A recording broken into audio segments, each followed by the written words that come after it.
on. Let's go ahead and talk about draft though. So Freljord has banned out Shaco, Kaisa, and Yorick, and Noxus has banned out Set, Syndra, and Smolder. So Yorick jungle, something that we've seen pop up, but the Kaisa and the Shaco make a lot of sense. Set, Syndra, and Smolder. This is Duck's best champion and Hope's best champion, and then Smolder. So a specific style that they don't want. Freljord will first pick Lulu, answered by Volibear Nautilus. So actually the Nautilus is, I don't think we've seen Crimson Yoni play Nautilus yet, so that's an exciting pick. It could I think it's a different style than Yoni usually likes to pick up, so I'm very... Oh! Yeah, so I was about to say, it could this be a is Nautilus throwback all top. the way. What year was it? Season 6 or something that Nautilus top was viable? Now, if you ask the it's boss, still a flex it's still here. a thing. Yeah, so it could, that's what we could see. I would expect this to be a Volibear jungle, but again, it could be a flex. And Viego and Jinx are locked in for Freljord. I think Jinx, one of Bez's best champions. He's played several games of it here. Picked it last week. He'll pick it this week again as well. Yeah, I feel But pretty Agateo certain finally we're getting seeing... his main. Yeah, that's very exciting. We've got the Volibear frontline for him, Nautilus lockdown, and I do feel like this Nautilus is a flex between support and topside. But man, this does really look like a Nautilus top. Because... Main Nautilus is okay. Yeah, it could be. I don't know if I'd want to play it into Lulu Jinx. It is nice to know what the matchup is. But secondary bands coming out. We see Aurora and Ornn banned out. That's going to push Duck onto something like his Olaf, which is still, you know, definitely viable. Nami banned out here. And yeah, they are... The reason that I think that this is Nautilus top is that it just doesn't really fit into Crimson Yoni's pool, champion pool. Well, it doesn't fit there, and I know Karpiewski, and I think this is something he would do. And they showed us the Renata hover, and I didn't feel like it was bait. And here it comes in for the second round. They bait out a Nami ban, and they will lock in the Renata. So this should be Nautilus top. I don't expect it to be mid lane. And the Zac answer from the Frost. So this is going to be a Zac top into the Nautilus, potentially. Yeah, Viego, Zac, solid engage, and hopefully the Zac will be tanky enough for nice front line. The Lulu there as well. We just need to see what Hope selects here. Definitely they need something AP. Ahri could be it. It's a little bit more of a pick, but Viego Ahri is a scary 1-2 punch. Yeah, this looks like four very comfortable picks for the Frost, except for Bassoon on Lulu. Everybody else, this looks like a comfort pick for them. Yeah, but also Bassoon's Lulu game from week 1 was one of his best games. So... Yeah, it just means it's not one of his like comfort champions. Oh, fuck me. Okay, I accidentally closed that. Link select, and it will be. Clicked the wrong button and just left it. Okay. Alright, and we've got Kale locked in here for Starling. Okay, perfect. So we are good to go. Wonderful. Excited to get into the game. The Kale top. So, Kale mid. This is wild. So it looks like the move is like this Kale ultimate onto the Vayne with the Renata Glass. Like Kale, like this is another classic Protect the Agateo comp. Teleport Ignite, no flash on the Nautilus. We got Exhaust on the Renata, but heal on the Lulu. No items and on the Lulu. Bassoon just forgot to buy items. That's right. That's right. Hopefully Bassoon will see this before it's too late. It's really not a big deal on support, but he does need to start stacking that support item kind of quickly. It could push back his warding by... It really depends on how long he goes without noticing it. Honestly, never something that you want to see. You never want to see somebody forget to buy items because it just kind of warps the game. And you'd rather see it just be a straight up fight. But yeah, not having items is It goes Actually, to a pretty big deal. show how much stress there is. Like, there's just that extra bit of stress when you're doing a stage game, because this doesn't happen very often in regular games. It looks like lanewing will start before Basud realizes he hasn't purchased. Yeah, and at this point, it's now going to be really difficult for him to try and find a good back. Yeah, so he's just going to have to wait. He's probably going to notice when he goes to try and auto that he's not getting any gold. Yeah. So I wanted to look at mid lane for a second. I want to see how Hope tries to punish Starling. Starling able to hold the creep wave outside the tower. So well played by her. And Hope going for aggressive push in. Alright, let's check in on other lanes. I'm just curious to see how, because like you said, Ari's got a lot of work to do in this game as a pause comes in, so we got plenty of time to talk about it. Yeah, what's the... I have all chat turned off, so that's your responsibility this time. Okay. I see that it's come in for the side of Noxus. Okay, and we're good. Oh, it looks like we're, It's a quick guy. we're back. I didn't see a reason come across, but yeah, I guess we can be back. He is on the camp that he died to a couple weeks ago. He looks healthy. Ooh, I've paused looking at Hope throwing into Starling. Hope is about to land this double Q onto Starling. I'm gonna zoom in. Yeah, we'll see how long this pause lasts for. Oh, we landed. I Yeah, didn't see the health bar. good We saw it. value. Karpewski with a really nice push in onto Duck here. So, this is one of those situations where you wonder how many games has Duck even played into Nautilus versus Karpewski. You know, assumedly has some Nautilus experience, and Bassoon and Beza will channel an early cheater recall. I feel doubtful like that he's gotten Nautilus into his Zac matchup experience, but he's probably definitely making it work played it for all, him. right? He's definitely making it work for him. I think he's played the Nautilus, but this is a strange matchup by all means. And he's got this Ignite teleport. So I'm looking for him to go for these kills. It's tough into a Zac, though. He's got that passive.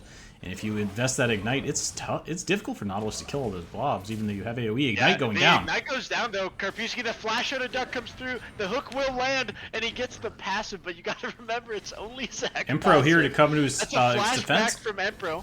He will land the follow-up stun. We'll see if Duck is able to engage here. Level 3, does he have the W? Or is it on cooldown? Secondary stun lands, but it's mitigated with that follow Q. Clone flash in, and it's first blood. Duck jumps in, but now Q1 landing on a Karpewski. It's a double kill, and the Noxy and Gladiators will pick up 2, and they both go over to Clone. Yep, taking a look at the bot side now. Nice little engagement. Will drop Beza to half HP. Condemn against the wall. Will win them the trade, but both able to walk away. Trading back for Bassoon, who looks like he's picked up his item. He's managed to get a reset in. Yeah, we'll see how much it affects his ward timings.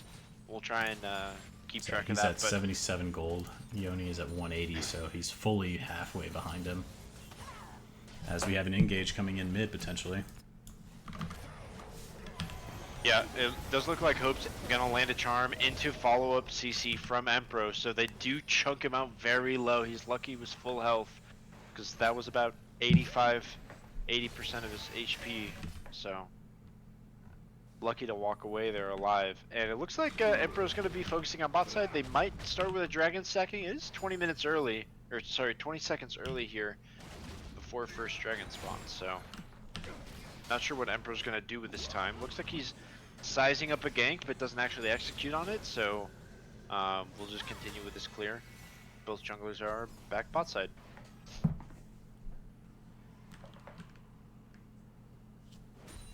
So I think these first objective spawns, Dragon now up, but I'm really looking for Failure Frost to try to go for the topside fight while Starling is still level 5. Because we had a call out in the chat from Jay Rumi that, ooh, Charm landing down onto Starling, but no mana to back it up. And Dragon going to be looked at by Clone. Now Empro's over here to check him, but he's a level down. Empro knows he's here, but he's got Bassoon in his pocket, so not afraid to clear this board. And Dragon will be started up. Clone is 2-0. He's going to be feeling fairly strong here. I think he'll be happy to take this fight. This is a level 6 on the kill, but almost no mana. So pretty much enough for one, and Bassoon will drop almost instantly at the start of the fight. Bez Emperor, has to no flash flash. out. It's a condemn into the wall. Emperor will just burn, and they really quickly just turn that around. Nox is, I mean, basically kind of assassinates to a Freljord in the pit. Yeah, Freljord starts it up while Hope is resetting to at level 6. Starling just walks over with just enough mana for an ultimate, but it's all his team, all their team needs. They just walk up and force him off the dragon. 4 versus 3. That really did not look good for Freljord. So Beza having to flash out, and then the others being burnt down to a crisp. Hope and Emperor are trying to connect here onto Karpewski. The depth charge will come out. Starling flashes in, but it is not enough. And Emperor now will go down. So it's 1-for-1 jungler for top laner as Clone continues to push in. Hope is going to dive in for the charm here, and it's a big shutdown. That honestly, that is Overstay huge out of for Frost. Clone. They needed something to go for them. Yeah, I mean, they pick up the kill on Impro, and then Clone immediately walking back to the next 2 grubs, and it's just a little bit too greedy. Duck with a nice roam over to make sure it sticks. Beza and Negatio trading blows, and the bot side flash forward at flash handshake. Yeah, exhaust goes down, and it is a straight up kill in the 2v2 as Agateo and Crimson Yoni decide to shake hands and throw down. They pick up 1. Back onto the grubs. Clone sniffing out that Impro is over here. 1 grub falls, and now there's 1 left for them to fight over. Clone now on the same level as Impro, but he's beating him to death with his item advantage. Flash out of Impro to get away, but a TP in from Duck, and Hope is on the rotate. If the CC does land the charm into the Q2 damage, look at that CC chain. And yeah, his friends just arrived. Karpewski and Starling did not roam. They couldn't. Both of them were shoved under tower, and so Clone he took that fight. It ended up being a 1 versus 3. It just went on for too long, and it went from 3-0 to 3-2 here. So a nice little swing back here for Freljord. This is what they need. They needed to find a way to stabilize, and by killing the 3-0 jungler, they begin to do that. They're still down in tempo. They're still down in gold, Jason, but These they're topside fights were starting what I was to worried about for Nox. Freljord Frost just has such a strong 3v3 in the topside. I don't think they're going to be able to contest these grubs. Nox proves me wrong, and then they just come back twice to be greedy. Jason, what do you think about the Rod of Ages on Ahri? That's kind of a unique itemization here. This is an undercurrent, like an undercover Ahri build right now that people are doing, and I think it's totally fine as a scaling option. The look for it is to make sure that you can play the fights long and you have the HP to be able to get close. And I think if you are running Glass Cannon Ahri and they have these multiple ways to make sure that Agatio stays alive, you can't pick the hyper carry, then I think you need to survive the fights long. I'm okay with the Rod of Ages, assuming they're planning to go late. It's definitely weaker early on. Yeah, yeah.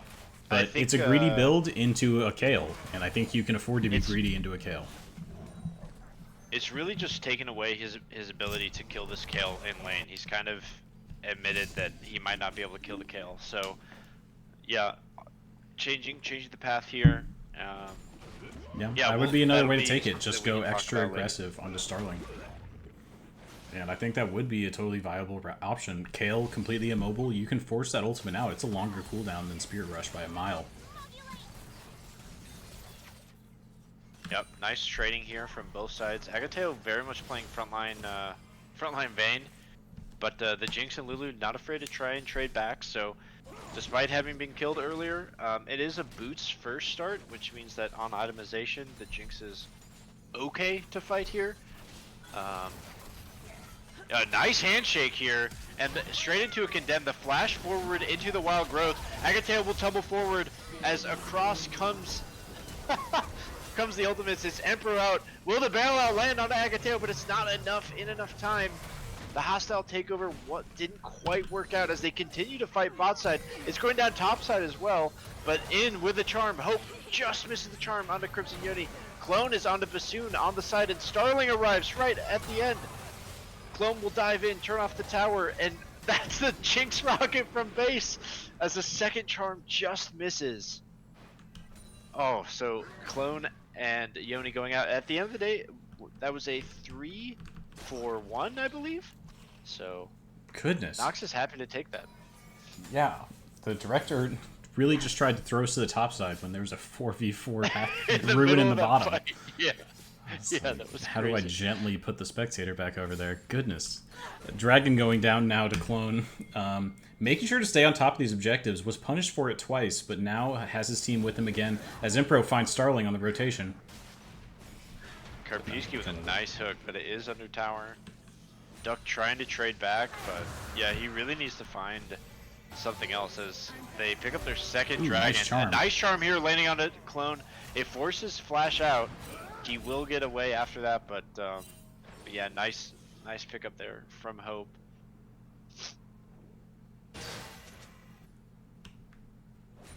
Alright, we are kind of heading into the feast portion of the game. I think it's going to be either next tower for Noxus or their next objective. Where grubs are up. Empro's going to try and pull those off, but so as long as he gets one, it won't be feeds. Yep, and one secured.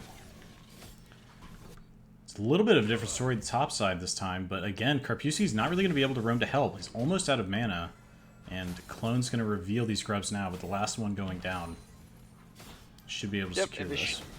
It should be full grub, so it's 5 over, which is still very strong. I know that it's only one, you know, like a feet point to get the grubs, but to have 5 grubs is still very strong. It's gonna really help with the turret pushing, and that's kind of, you hope that that's what this Ahri is able to do in the mid portion of the game, is find some of these objectives on the side. Another hook out as Clone moves to rotate. Yeah, Clone is here though as the depth charge comes through, so they will get that ability used as Yoni Ping's lands a going down handshake. bot, spotting out the Hope roam.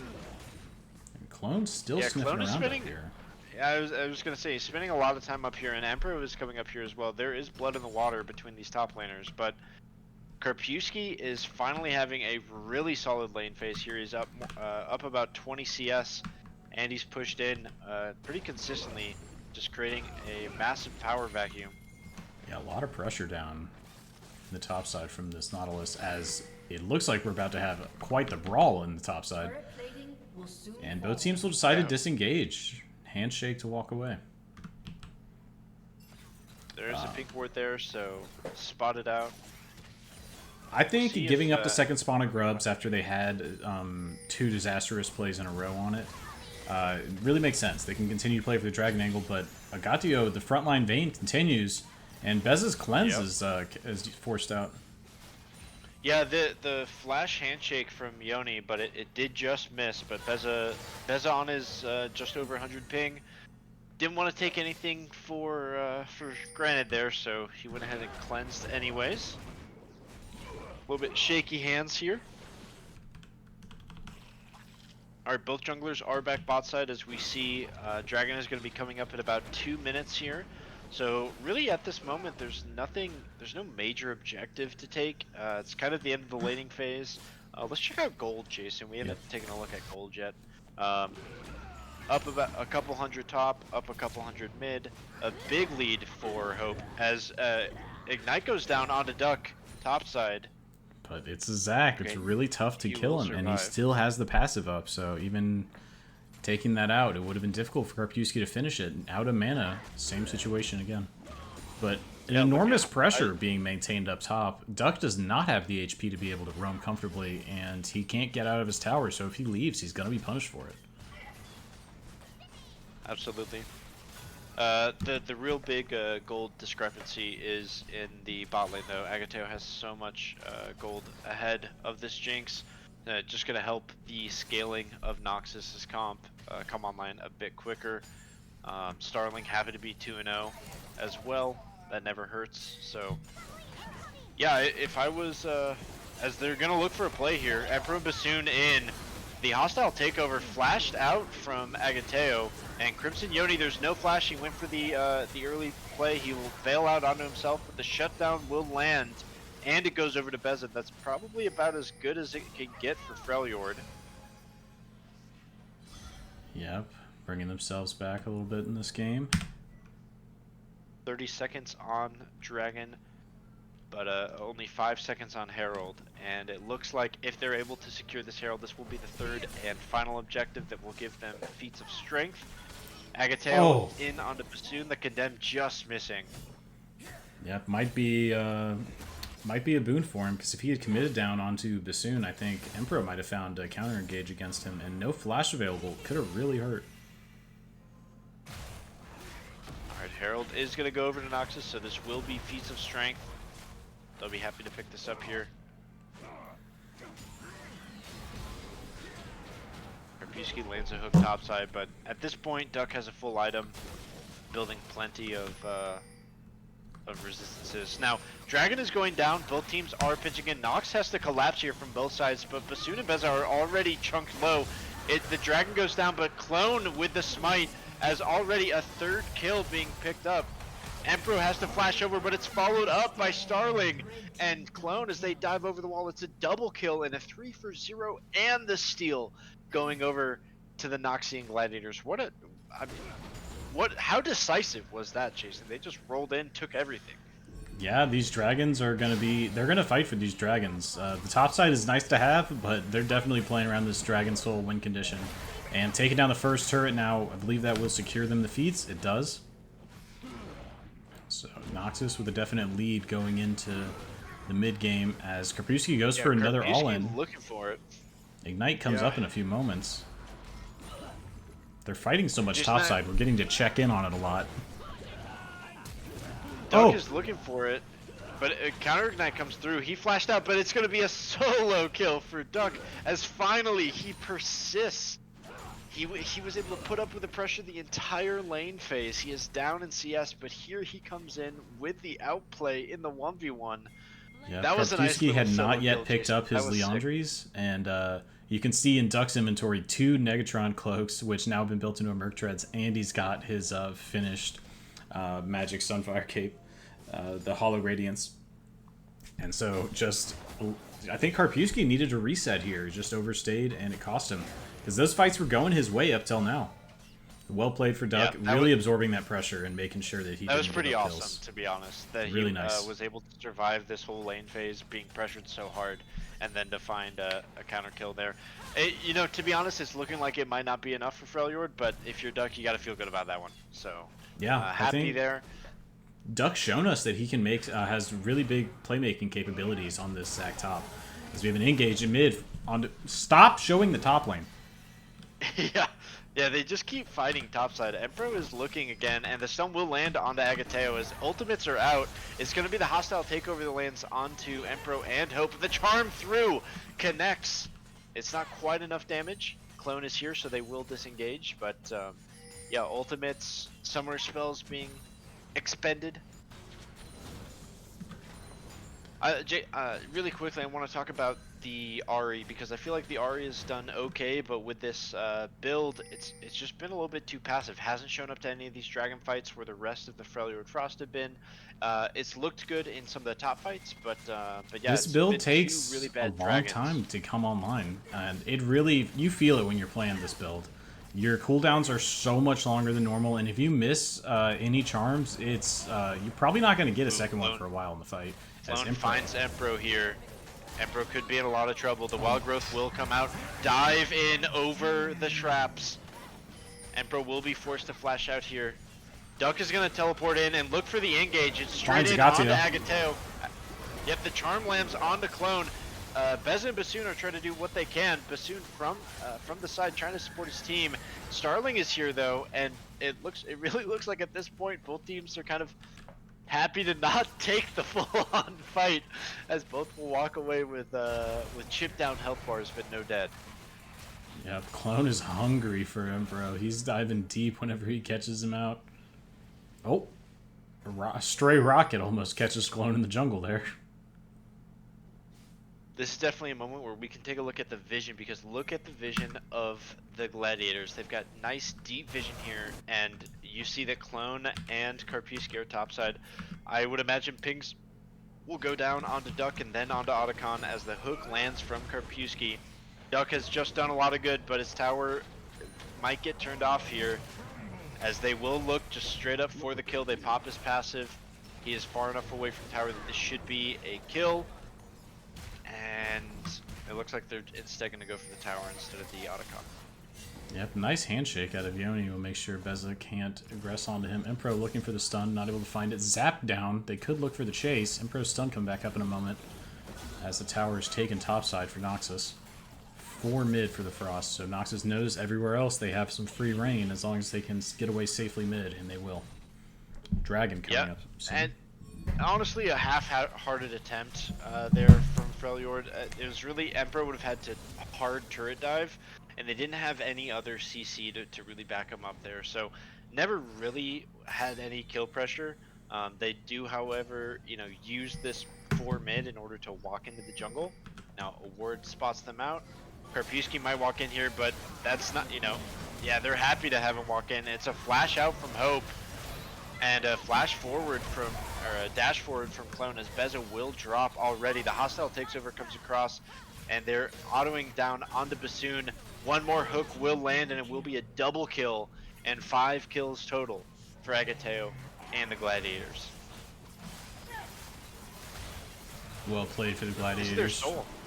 Yep, playing to that Dragon Soul, and this Mountain Drake's going to make life even harder for Freljord Frost. So how can Nox look to push this one home? So as they roam up to the top with 5, the Freljord Frost will respawn, and they could run up there, but they're showing on the bot side of the map very soon. So I think this is going to be an Otacon secured by Nox. Yeah, so fundamentally they have a pick comp with Nautilus and Renata. So they need to be setting up vision and then playing around that vision.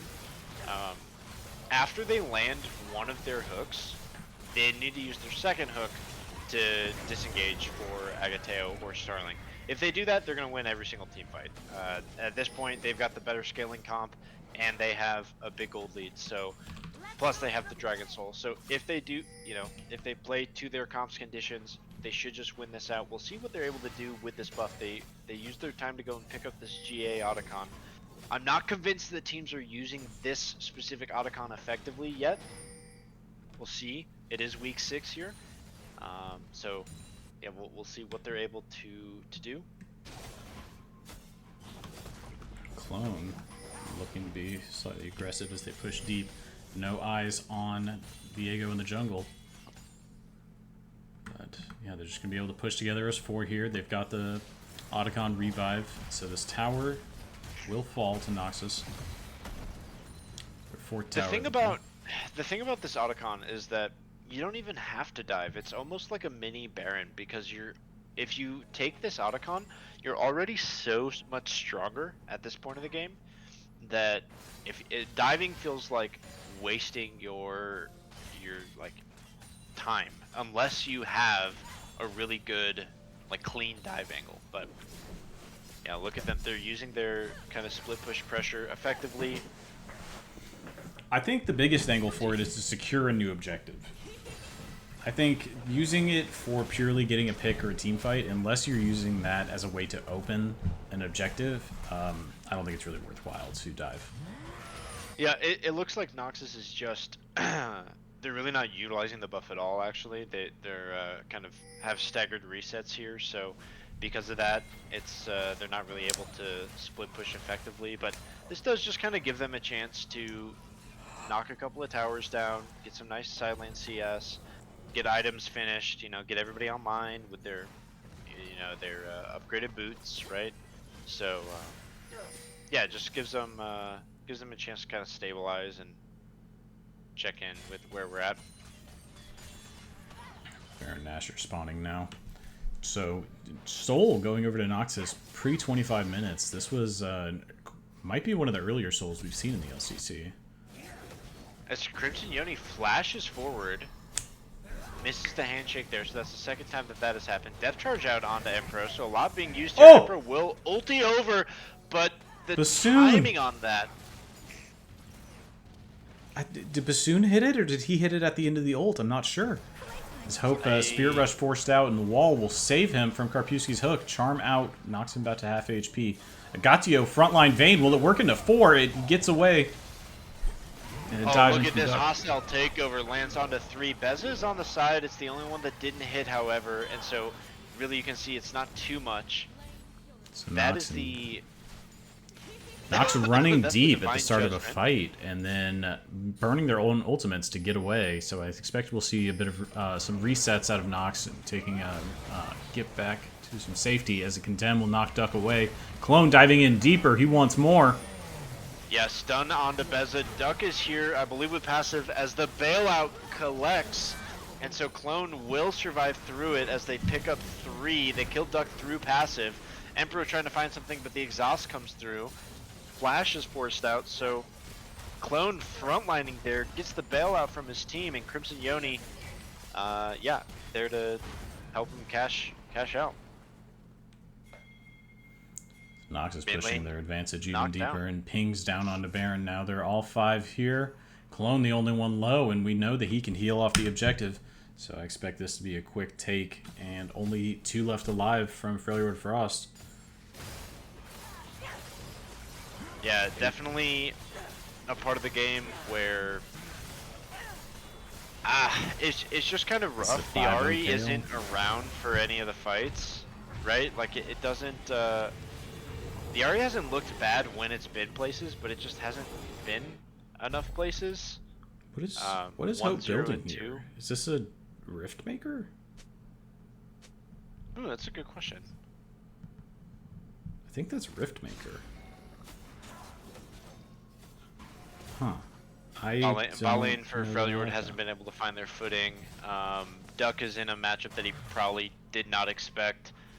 And then Viego really there have been a couple objectives that just didn't go Freljord's way. They were outnumbered, right? Outroamed on. And yeah, I think Freljord has just kind of been on the back foot here for a while with Soul, with Baron. I think Noxus is going to be looking to use this Baron to try and kind of close out the game. Yep, big gold advantages coming out of mid lane. And Teleport coming through. Charm lands, so that will be Divine Judgment down onto Clone. Nice shutdown, that's big. Yoni on the backside, and so the hostile takeover lands onto 2. Look at that flash forward, so much damage coming out of both Agateo and Starling, and that's an ace. It's a triple kill and a double kill. the call is to end all 4 push down mid here. Yeah. Baron buff available. They've got a super, so I think A this should be full the house end. of kills there. The triple and the pair. Triple double, if you will. Alright, yeah, Noxus are going to make quick work. They don't make us think about what's going on at all. 28 minutes, actually a quick game. Very quick Noxus out of pick up Noxus. the win here. Yeah, solid control of the boss side of objectives, I think, was the name of the game for